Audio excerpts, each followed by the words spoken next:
And then all of a sudden, a guy called Walter Merck edited a movie called ColdMountain in 2003. And he edited it on Final Cut. There's actually a book about this. It's called Editing Final Cut on ColdMountain on Final Cut. And what that did, that changed the game. That means we didn't, because we could get cheaper hardware, we all jumped onto Final Cut. And then Final Cut from all the way from 3 to 7, we were all using it. And some amazing films were edited on Final Cut. 300, No Country for Old Men was edited on Final Cut, as David Fincher's Zodiac. And then Apple, being Apple, absolutely dropped the ball. They brought out Final Cut X.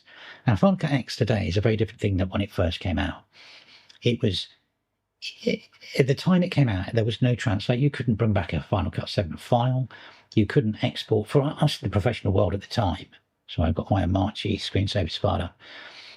For us in the professional world at the time, it was a nightmare, because basically we couldn't, that was Final Cut 7, we were all using it, was basically running out of life, and we couldn't switch to X because it didn't export OMF files for Pro Tools. It was just a nightmare. So all there was in the market at the time, and this is why Adobe got the dominance with this, was Premiere. And I was literally at that turning point where I was working in a post-production facility at the time. We had to make a decision.